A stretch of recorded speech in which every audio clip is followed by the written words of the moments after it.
What's going on, beautiful people?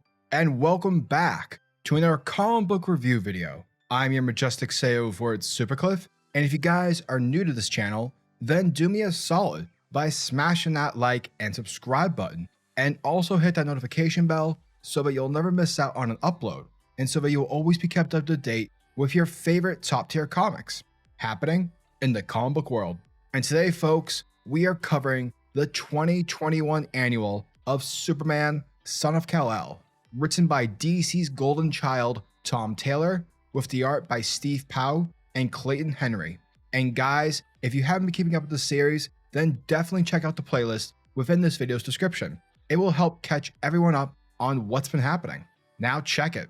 Jon Kent's first days as the new Superman have been a trial by fire, and his actions have already put those he loves in harm's way. Yet despite all of that, and despite getting his farmhouse in Smallville blown to shit, our hero has stood strong in the path of constant attacks, but the immovable object is about to meet an unstoppable force. Lex Luthor, the man, the myth, the legend, returns to Metropolis. Thus, without further ado, let's get this show on the road. Alrighty, folks. So our story picks up in Metropolis, where back in the day we have Superman going up against his arch nemesis, Lex Luthor. But not just Lex, he's also going up against Metallo. Now it's here during this little scuffle where Superman is begging Metallo to stop, begging Lex Luthor to make him stop, saying to Lex like, bro, you are so smart. Literally, you are so talented, and you can pull off a three-piece suit like no one else. Yet you continue to wage this pointless war against me.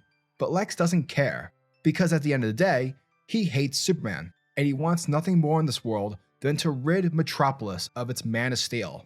But fuck you, Lex, because this is everything Clark needed to hear, as we learn that he's talking to Batman, making sure that he recorded everything Lex just said, him admitting to the crime. But wait, there's more, because we also find out that Metallo isn't actually Metallo. Rather, it's Martian Manhunter, for this was all a play in order to trick Lex Luthor, the smartest man in the world, not really, to believe he had the upper hand and to get him to confess to everything he had been planning to do, his conspiracies, and his attempt in wanting to kill Superman. And with that, Superman flexes his might, dismantling Lex's armor all within an instant. And alas, Lex Luthor is defeated.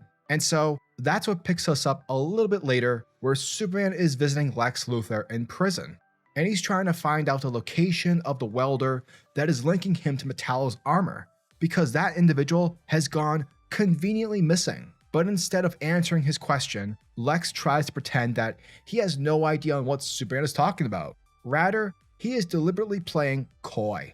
But this is where we get a phenomenal chess scene between Lex and Superman. Two extremely different ideologies contained in a small room during an actual game of chess. And Superman is trying really hard to, figure Lex out, because, Lex has billions of dollars. He has so much money, unlimited power. Honestly, he is the Jeff Bezos of the DC universe. And that's not me being like anti-corporate, establishment. Like, Jeff Bezos is literally Lex Luthor. But yeah, I digress. And he tells Lex to just imagine if we were to work together, what could we achieve? As a team, we can do so much if you just decided to stop being a douchebag, just be a good person for once. We can help better this world.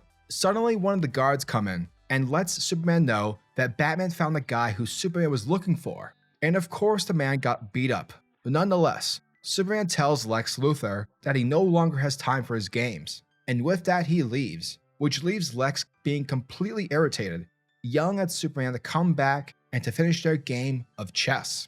But that is what's going to take us back to the present, where out in space, Jonathan is scanning the entire sky in an attempt to find his dad, but sadly he is unable to do so. And so with that, John heads back down to Earth, and he tells his mom Lois that, Mom, why didn't you ask Dad to stay? Because if you were to ask him to stay, he would have stayed. However, Lois Lane knows deep down in her heart, even if she begged Clark to stay, he wouldn't listen.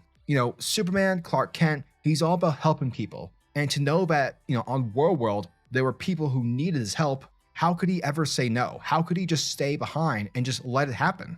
And, Lois makes a good point. Superman, he doesn't belong to us. He belongs to everyone. He belongs to the entire universe. And in mid-conversation, there is a knock at the door. And that knock is the one and only Batman. Now, Batman, he's not one for usually knocking on most people's doors.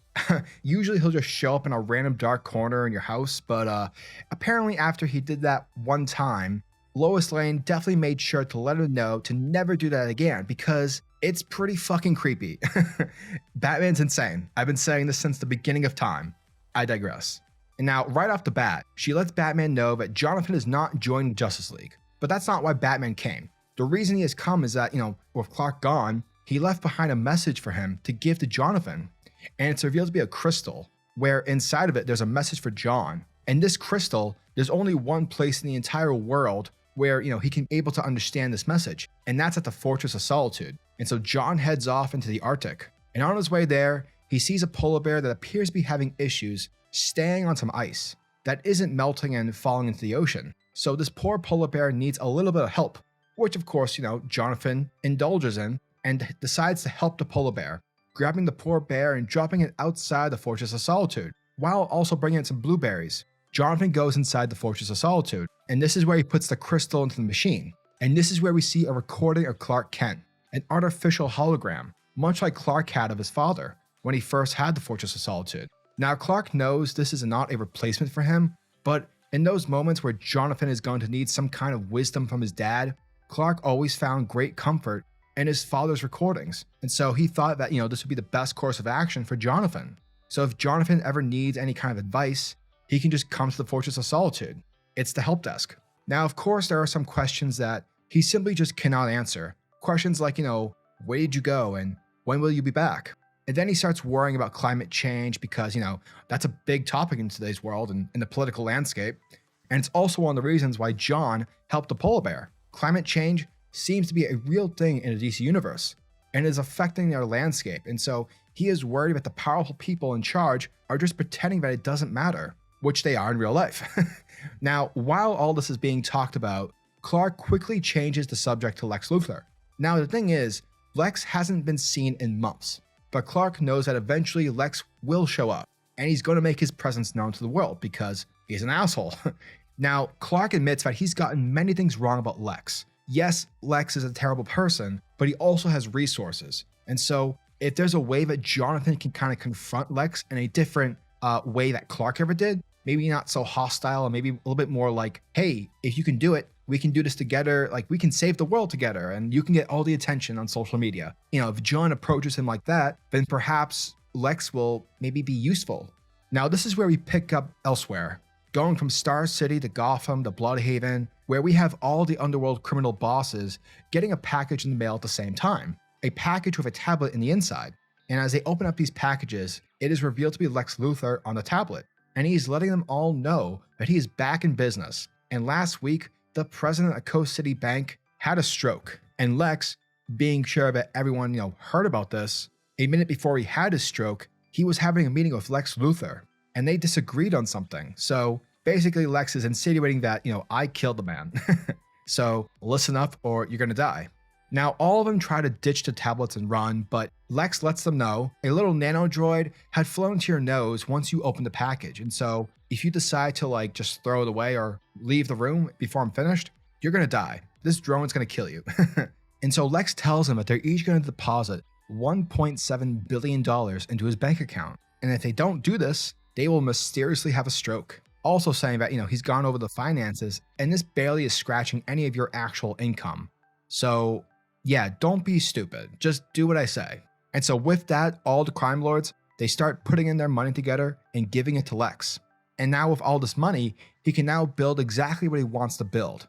The tallest tower in all Metropolis. And that's what we see right now as the LexCorp sign is being displayed. And here we see Jonathan looking at this sign from a distance, and he cannot believe what Lex is doing because at the end of the day, most of the city understands that Lex is a supervillain. But what seems to have got him off the leash was that he told people that Gorilla Grodd had been controlling him. And so because of that, he bought himself a full pardon. But the biggest kicker of all of this is Lex hanging the sign specifically so that it would cast a shadow. The Lex sign casting a shadow over the Daily Planet. And Jonathan takes this very personal. And Jon's like, what the fuck, Lex? Now, while they're looking at this thing, this is where we see a giant explosion, and the L of the LexCorp falls from the sky, and so he flies out and he stops the L from falling and smashing people on the ground. But it's in that moment where he's seemingly being attacked by robots, and we see these robots start to completely unload everything they have on Superman, and he goes flying into the building, only to find Lex Luthor completely suited up, and Lex lets him know that he has created these robots, and he made sure that they had enough power to give even Clark some trouble, so they definitely can take on Jon. The question is why are they attacking LexCorp? And Lex tells him that, I have no idea. But once they destroy these things, he can then confirm what is going on. And so we see a team up of Lex Luthor and Superman. And with the two of them working together, they make very quick work of these robots. They're just kicking ass everywhere, ripping these things to shred. Afterwards, we see Lex grab one of them and he begins to look at it. And as he begins to dismantle it, we see the arm come up and it almost takes out Lex. But Superman saves him just in the nick of time, grabbing the arm and ripping it off. And so afterwards, once, Jon saves Lex, he invites Jonathan upstairs to play a game of chess. And so while they're playing the game, Lex Luthor tells him that, your father and I were playing a game this entire time. But this is where Jon kind of freaks out. It's like, dude, you killed a lot of people. That's not a game of chess. That's just being an asshole.